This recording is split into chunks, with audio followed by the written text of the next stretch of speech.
Hi guys!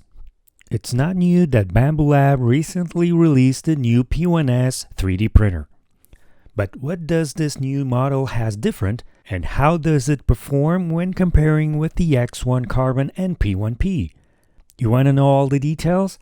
Then stay tuned.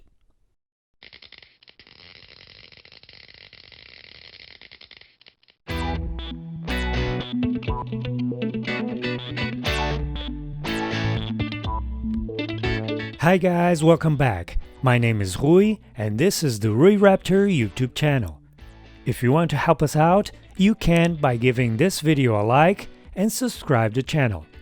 You can also help by joining our Patreon page or by clicking on any of the affiliate links posted below in the video description. So, after the successful release of the X1-Carbon and P1P 3D printers, Bambu Lab now has the P1S. Visually, it looks like another X1 but with the same color and display of the P1P. We have one here on our lab since the beginning, and we have been testing it until now. But before we go through the comparison and pros and cons, let's check how's the new printer. Just like the previous printers, the P1S comes nicely packed. We noticed some improvements on the packing when compared with our first printers. The front door and top cover, which are made from tempered glass, come inside a plastic bag. The door is attached and assembled to the printer, but inside the bag. This is great in case of any reason. If it breaks during transportation, the shattered glass will stay inside the bag. Inside the printer is a cardboard box.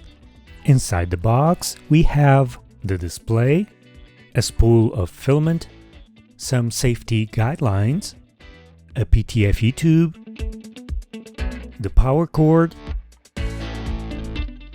the spool holder, and a small box.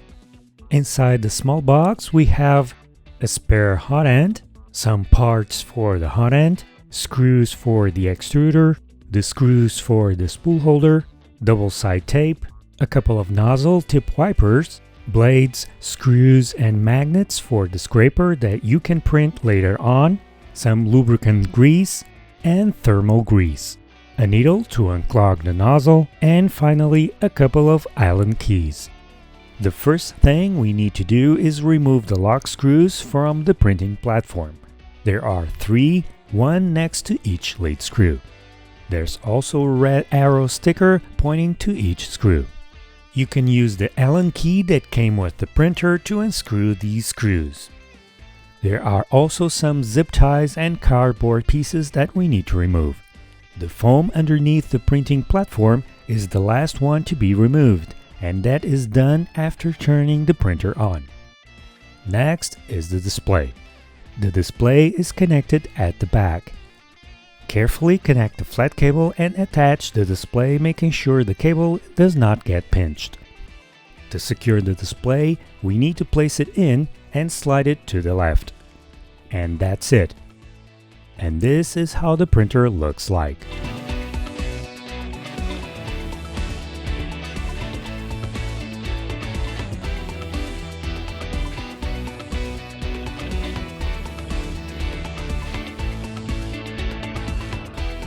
There is still a very important component that needs to be installed at the back of the printer. If the AMS unit is included, the buffer needs to be installed at the back using a couple of screws.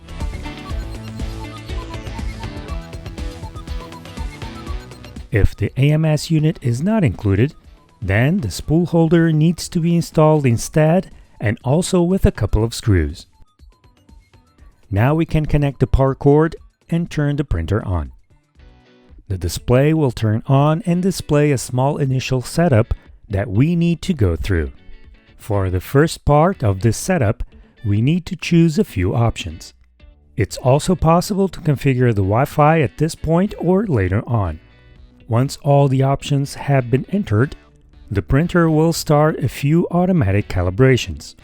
From this point on, the user doesn't need to do anything else. The printer will calibrate itself.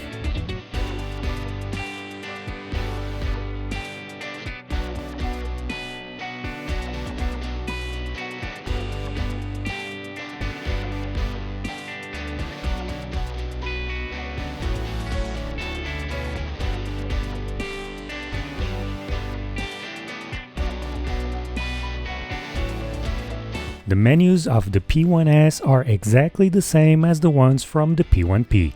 On the main, you have the information about the hot end and print bed temperatures, the speed, and printing status. At the left, there are a few tabs with options. On the second tab, we can change the nozzle and bed temperatures, change the printing speed, load and unload the filament, turn on and off the fan, and also the internal light. Then we have the buttons to move the extruder, move the bed up and down, and the Y and X axis. It's also possible to home all the axes from this menu. On the third tab, we can set the Bambu Lab account, the Wi-Fi, the memory card, check the printer's name, check the current firmware version and also update it, run calibrations, change the display's auto sleep timer, do a factory reset, and check the serial number. The fourth tab allows us to check the memory card files and choose the file to print. When operating with the printer, it really looks like a P1P printer with some extras. So, if the P1S is a P1P with some extras, which extras are they? First and most obvious one is the enclosure. The printer comes fully enclosed like the X1-Carbon. The difference is that the X1-Carbon comes with metal panels and the P1S comes with plastic panels. It's also equipped with the top glass and front door. Since a few months back, the P1P started to be equipped from stock with a camera and light. This camera has less resolution when compared with the X1-Carbon, and the P1S comes with the same camera from the P1P and light. Since the P1S is fully enclosed, it's equipped also with the big cooling fan next to the light and also the big fan at the back for the cabinet, and a small fan for the controller board. The cabinet filter is also included. And because of the top glass cover, the cable that goes to the printhead comes protected inside a cable chain. The cable itself is a new heavy-duty one. The print surface on this new P1S is different from the print surface that came with our P1P, but the manufacturer told us that the future P1P printers will be shipped with this new print surface. This new print surface also has texture, but is thicker. This means that it will not warp as easy as the old model. The adhesion on this new one seems better as well. The rest is exactly the same as the P1P. The extruder gears and hot end are the same as the P1P, or in other words, not hardened. We noticed some revision changes on some of the boards and cables inside the printhead when compared with our older P1P and X1-Carbon models. This means that they have been continuously improving not only the slicer software, but the firmware and also the hardware. It's a Core XY 3D printer with a direct drive setup. The X-axis is equipped with lightweight carbon rods. The display is the same as the one from the P1P. It's small but very user-friendly. It's also compatible with the AMS unit, and with each unit can print up to 4 different colors. It's possible to order the P1S with or without the AMS unit. It's also possible to order the hub and with it connect up to 4 AMS units and print up to 16 different colors. For the guys that have a P1P, it's possible to upgrade it to a P1S. To do that, Bambu Lab has all the parts to convert the P1P printer to a P1S. This model, same as the P1P, is not equipped with a LiDAR sensor and cannot be upgraded with one. So this part of the filament calibration needs to be done by the user. The print volume is the same as the X1-Carbon and P1P models, which is 256 by 256 by 256 millimeters. Okay, all done. The printer is now ready for its first print. Now we can place the filament on the spool holder and feed the filament. On the menu, there's a feeding option to load and unload the filament. The first one was the benchy that was already sliced and stored on the memory card. And since it was sliced by Bambu Lab, we printed using PLA from Bambu Lab. This benchy was printed very fast. It only took 18 minutes to print. Next, we printed a few more models that we sliced using Bambu Studio Slicer. We used PLA, PETG, ASA, and TPU filaments. As for the profiles, we used one of the stock profiles, changed some parameters such as layer height, infill percentage, number of walls, and such, and ran them with KXL and filament PM filaments. The time-lapse feature was enabled so we could capture these images directly from the printer's camera.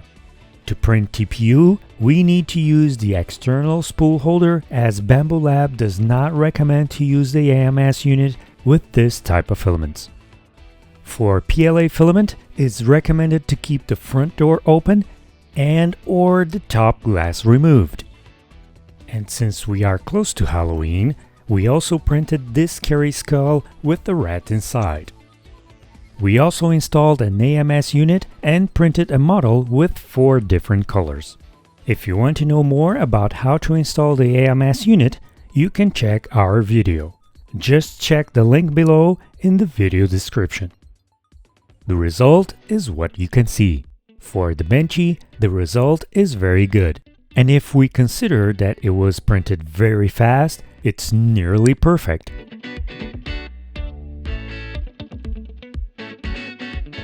This small figure of a boy and its kite was printed with a stone-like filament.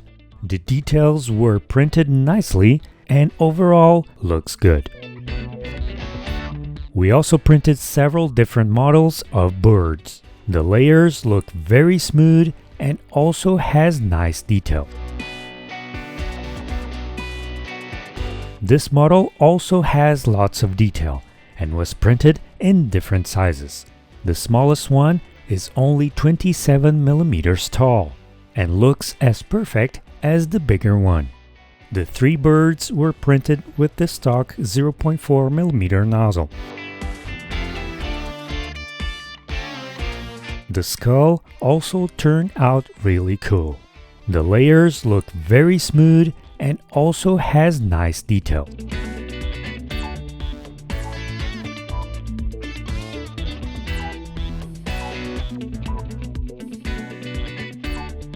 The hand, which was printed with ASA filament, also turned out just fine. For PETG and ASA, we kept the top glass cover and front door closed while printing. This dog was printed with no supports, and it turned out very good as well. Once again, the walls are super smooth. For the TPU vase, we used the generic TPU profile without any changes. Although it needs some tweaks to improve it a bit more, the result as is not bad at all. This totem also looks awesome. The walls are smooth and the only issue we can see is on the areas where they had supports on them. As for the models printed with the AMS and 4 different colors, this is how they turned out. For this model, we selected the seam position as nearest, and as you can see, there is no sign of the seam on the model. The quality is awesome and the color transition was very well done. As we mentioned before, we printed lots and lots of things. This is just a small sample of what we printed. Regarding errors or other problems, we have detected none so far.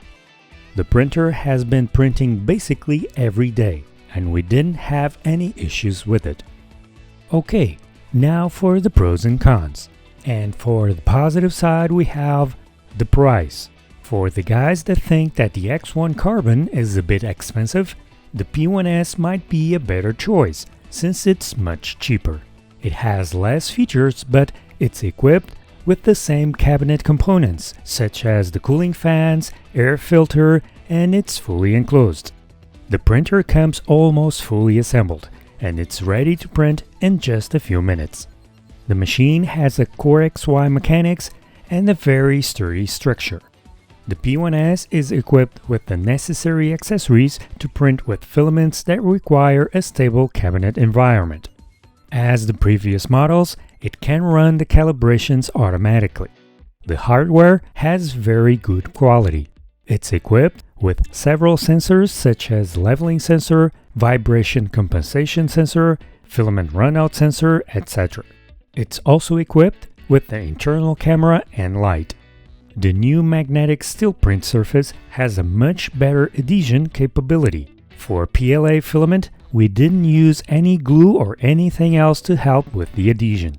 It's also a bit thicker, which helps to prevent the warping on the plate at the edges. It has a nice and very easy to work display. It's equipped with Bluetooth and Wi-Fi. It's compatible with the AMS unit and with it print up to 4 colors. If we install the hub, we can connect up to 4 AMS units and print up to 16 colors. The Bambu Studio, which in our opinion is an excellent slicer, has profiles for different filament types and they work pretty well. The app for the smartphone is also available. It has lots and lots of information on their wiki page with maintenance instructions, troubleshoot tips, etc. The manufacturer keeps improving the machine with firmware and slicer software updates. Same as the other models, this printer can print fast and still maintain a good print quality. And for the negative side, we have the noise. The printer is not a silent machine, especially when the cooling fans are at full blast.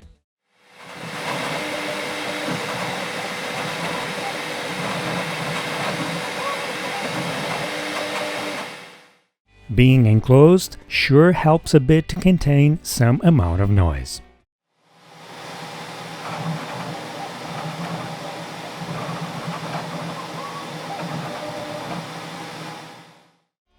The hot end and extruder are not hardened, which makes this model not compatible with all the filaments.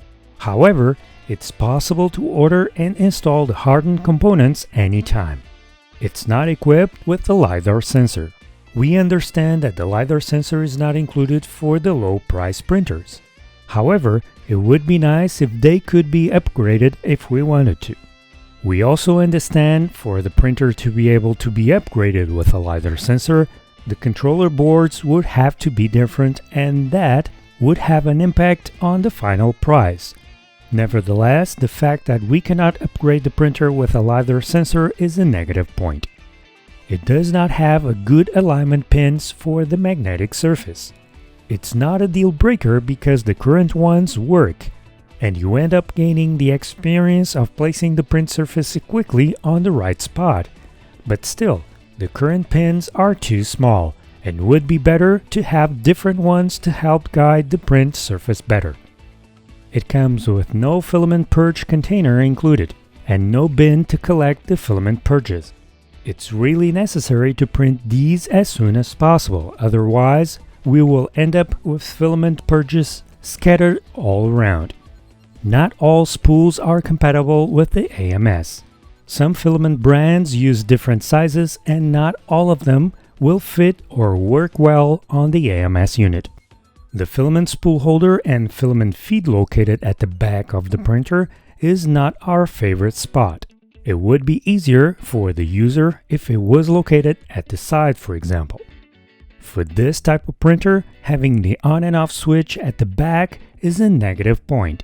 It would be much easier for the user to have this switch at the front. Every time the printer stops with a warning or error, there are no warning sounds from the machine. We get the error on the printer screen and also on the computer and smartphone, but if we are not paying attention to them, we will miss the warnings and the printer will stay waiting for our input to continue or stop the process. There are no handles to pick up the printer. The printer's shape combined with the weight make the task of picking it up and moving it somewhat difficult. It would be much easier if the printer had handles. So, what do you guys think about this new model? Feel free to leave your comments below. We also have other videos about other printers from Bambu Lab. and also tips and tricks. If you haven't seen them yet, check their link below in the video description. And that's it, you guys. Thanks for watching. We will see you guys next time. Bye!